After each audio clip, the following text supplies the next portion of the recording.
انما يخشى الله من عباده العلماء۔ جرأت کا نام ہے دیوبند والے، عالی مقام ہے دیوبند والے۔ بسم اللہ الرحمن الرحیم۔ الحمد للہ نحمده ونستعینه ونستغفره ونؤمن به ونتوکل علیہ ونعوذ باللہ من شرور انفسنا ومن سیئات اعمالنا، من يهده الله فلا مضل له ومن يضلله فلا هادي له، ونشهد أن لا إله إلا الله وحده لا شريك له، ونشهد أن سيدنا وسندنا ونبينا ومولانا محمدا عبده ورسوله، صلى الله عليه وعلى آله وأصحابه وأزواجه وذرياته وسلم تسليما كثيرا كثيرا، أما بعد، أعوذ بالله من الشيطان الرجيم، بسم الله الرحمن الرحيم۔ والذين يكنزون الذهب والفضة ولا ينفقونها في سبيل الله فبشرهم بعذاب أليم۔ صدق الله العلي العظيم وصدق رسوله النبي الكريم۔ قال النبي صلى الله عليه وسلم: بني الإسلام على خمس، شهادة أن لا إله إلا الله وأن محمدا عبده ورسوله، وإقام الصلاة وإيتاء الزكاة والحج وصوم رمضان۔ عزیزان محترم، گزشتہ جمعے میں رمضان المبارک کے فضیلت کے متعلق گفتگو ہوئی تھی۔ آج کے جمعے میں زکوٰۃ کے متعلق گفتگو ہوگی۔ زکوٰۃ یہ اسلام کی اہم ترین ایک فریضہ ہے۔ اسلام کے 5 بنیادی ارکان میں سے تیسرا رکن زکوٰۃ ہے۔ شریعت مطہرہ میں زکوٰۃ کی بڑی تاکید آئی ہے۔ قرآن پاک خود فرماتا ہے کہ جن لوگوں کو اللہ تبارک و تعالیٰ نے سونا اور چاندی عطا فرمایا اور اس نے اس کا حق عطا نہیں کیا، تو اس سکے کو جہنم کی آگ سے تپایا جائے گا اور پھر اس کو اس آدمی کے پیشانی اور پیٹھ کو داغا جائے گا۔ والذین یکنزون الذہب والفضة ولا ينفقونها فی سبیل اللہ۔ جس کو اللہ تبارک و تعالیٰ نے مال و دولت عطا فرمایا تھا، پھر اس کو انہوں نے اس مال میں اللہ کا جو حق تھا وہ ادا نہیں کیا، تو پھر اسی مال کو جہنم کی آگ سے اس کو تپایا جائے گا اور پھر اس کو پیشانی، اس آدمی کے پیشانی اور پیٹھ کو داغا جائے گا، اس کے پہلوؤں کو داغا جائے گا۔ اللہ کے نبی نے فرمایا کہ جس کو اللہ تبارک و تعالیٰ نے مال عطا فرمایا تھا لیکن اس نے اس مال میں جو غریبوں کا حق تھا اس کو ادا نہیں کیا، کل قیامت کے دن اس مال کو سانپ کی شکل بنایا جائے گا اور اس سانپ کو اس کے گلے میں توق بنا دیا جائے گا۔ شریعت نے ہر انسان کی کیپیسٹی، اس کی طاقت اور اس کے لحاظ رکھا ہے۔ اللہ احکم الحاکمین ہے، زمین و آسمان کا بنانے والا ہے۔ اللہ چاہتے تو تہائی مال کا بھی حکم دیا جا سکتا تھا، ایسا نہیں کیا۔ 10واں حصے کا بھی حکم دیا جا سکتا تھا، جیسا کہ پچھلی شریعت میں حضرت موسیٰ علیہ السلام کے شریعت میں 10% زکوٰۃ فرض تھی۔ اس امت پر جہاں اللہ تبارک و تعالیٰ کے بہت سارے احسانات ہیں، اس میں یہ بھی کرم فرمایا ہے کہ اس سے آدھا بھی نہیں، تہائی بھی نہیں، 10واں بھی نہیں، بلکہ 40واں حصہ مقرر کیا گیا ہے۔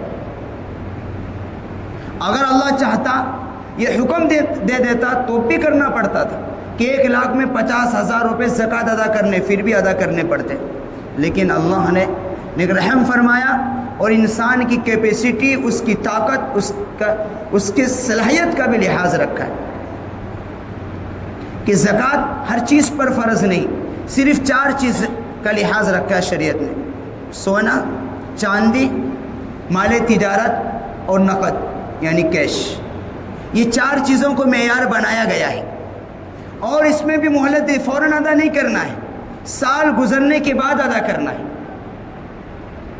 فوراً نہیں مطالبہ کیا، سال گزرنے کے بعد مطالبہ کیا گیا ہے، وہ بھی کتنا؟ 40واں حصہ، یعنی 100 روپے میں 2.5 روپے ادا کرنی، لاکھ میں 2,500 روپے ادا کرنی۔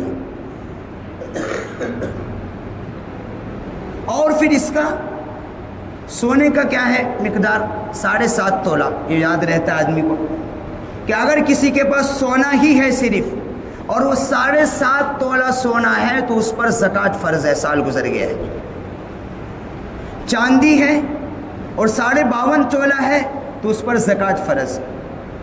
اور عام طور پر اب اتنے ہوتے نہیں، تھوڑا سونا ہوتا ہے، تھوڑی چاندی ہوتی ہے، تو سونے کے بہت سے لوگ یہاں ہوشیاری کرتے ہیں کہ چاندی کو جو ہے سونے سے، چونکہ سونا قیمتی ہوتا ہے، سونے کی نصاب سے ملانے کی کوشش کرتے ہیں تو وہ ملتا نہیں ہے، اور کہتے ہیں ہم پر زکوٰۃ فرض نہیں۔ شریعت نے جو اصول بیان کیے ہیں، جو علماء نے بیان کیے، وہی ہمارے لیے قابل راہ ہے اور قابل عمل ہے۔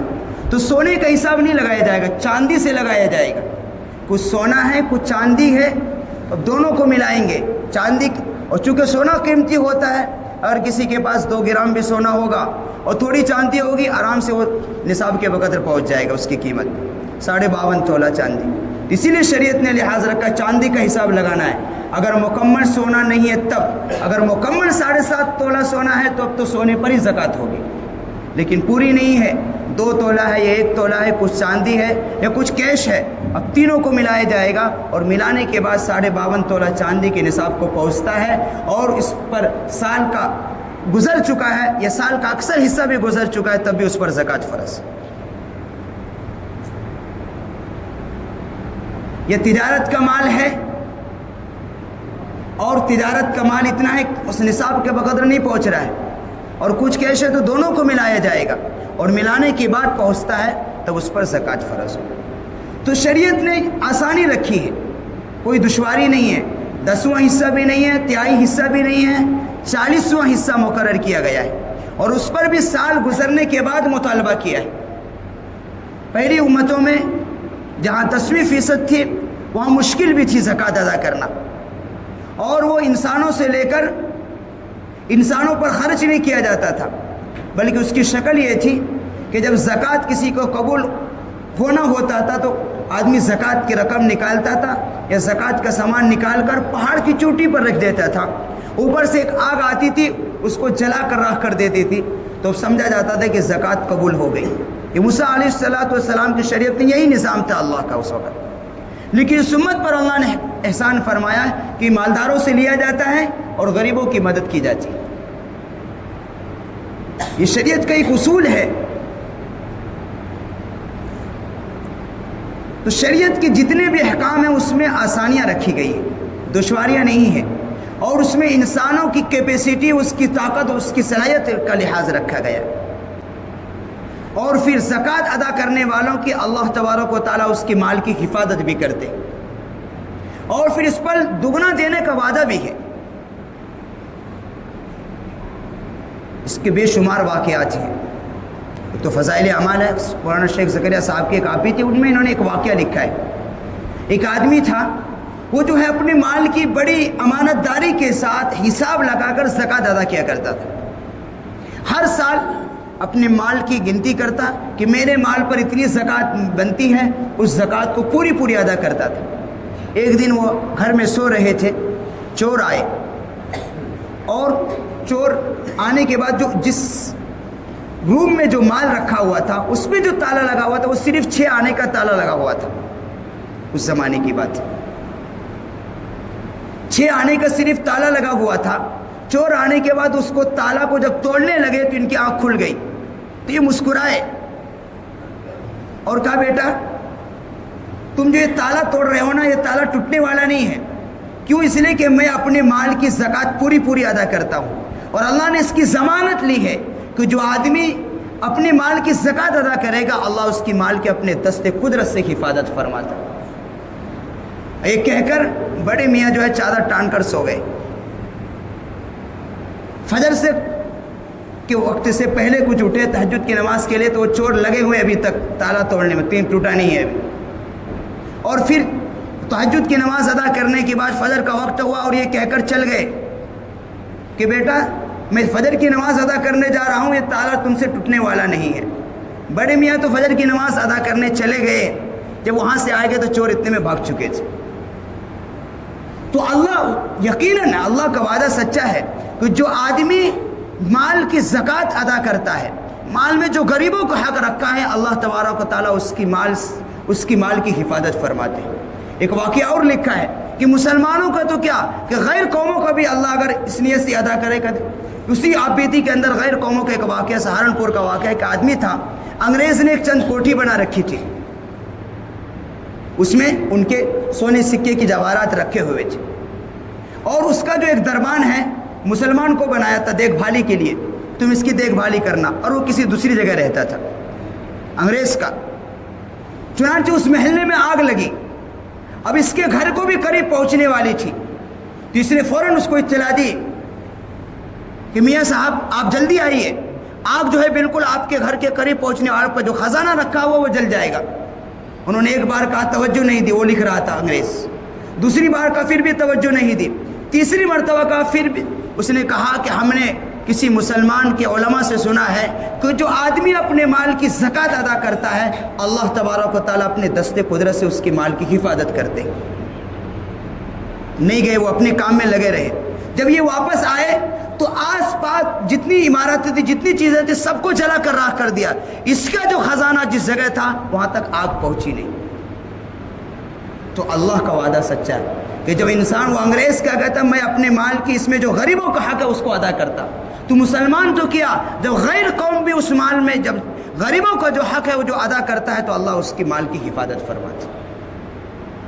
سارے لوگوں کے آس پاس سب کے جلے، لیکن اسی کا نہیں جلا، کیوں؟ اس لیے اس مال میں جو حقوق رکھے تھے اس حقوق کو ادا کرتا تھا۔ تو مسلمان جو اللہ تبارک و تعالیٰ نے جن کو مال و دولت عطا فرمایا ہے، اگر وہ اس مال میں جو غریبوں کا حق ہے وہ امانت داری کے ساتھ جب زکوٰۃ ادا کریں گے اللہ اس کے مال کی بھی حفاظت فرمائے گا۔ جو آدمی جب زکوٰۃ ادا نہیں کرتا، مال میں جو غریبوں کا حقوق ہے وہ جو ادا نہیں کرتا، تو پھر اللہ پتھر تو مارتا نہیں ہے، لیکن پھر جب اس کی لاٹیاں، حکیم ہے وہ، لیکن حکمت کے ساتھ اپنے بندوں کی علاج کرتا ہے، ایسی بیماریاں دے دیتا ہے، کروڑوں کا خزانہ اس کے پاس ہے، لیکن اس کروڑوں کے خزانے سے اب فائدہ نہیں اٹھا سکتا۔ خود ایک آدمی اپنی آپ بیتی بیان کرتا ہے کہ تو میں 9 کروڑ کا مالک ہوں۔ کسی مولانا کی انہوں نے تقریر سنی تھی، آپ نے صحیح کہا کہ جو آدمی جب مال میں حق ادا نہیں کرتا ہے تو اللہ کی جب لاٹھیاں چلتی ہے تو دنیا کے اندر بھی اس کی سزا ملتی۔ کہتا میں 9 کروڑ کا مالک ہوں، لیکن میرے لیے کیا بھی فائدہ نہیں ہے وہ کہ میں صرف 2 روٹی وہ بھی چائے کے ساتھ کھا سکتا ہوں، اگر میں نے اس سے زیادہ ایکسٹرا کیا فوراً الٹی ہو جاتی ہے، وہ جو ہضم نہیں ہوتا۔ اس 9 کروڑ کا دولت کس کام کا؟ نرم بستر ہے میرے پاس، دنیا کی ساری آسائش ہے، لیکن مجھے میٹھی نیند نہیں آتی۔ بے شمار واقعات ہیں، اور انسان یقیناً جو لوگ مال کا زکوٰۃ پوری ادا نہیں کرتے ہیں وہ دنیا کی بے شمار جھمیلوں کے اندر، مقدمات کے اندر، بیماریوں کے اندر اور طرح طرح کی الجھنوں میں پھنس جاتے ہیں۔ ایسی بیماریاں دے دیتے اللہ کہ اس کا نہیں کھانا، بڑے کا نہیں کھانا، چھوٹے کا نہیں کھانا، میٹھا نہیں کھانا، یہ نہیں کھانا۔ کیا ہے یہ بھی اللہ کی طرف سے ایک عذاب۔ دولت ہے لیکن استعمال نہیں کر سکتے۔ لیکن جو آدمی جب مال کا میں جو حقوق رکھے ہیں غریبوں کو جب وہ ادا کرتا ہے اللہ اس کی صحت بھی صحیح دیتا ہے، اور پھر اس مال سے وہ مکمل فائدہ بھی اٹھاتا ہے جب تک اللہ نے اس کی زندگی مقدر رکھی۔ بہت سے لوگ کیا کرتے ہیں، ہوشیاری کرتے ہیں، جو کے پاس زیورات رکھے رہتے ہو، اب دیکھتے سال پورا ہونے والا ہے، تھوڑی پڑھی لکھی ہوتی ہے، بسا اوقات اب تو چونکہ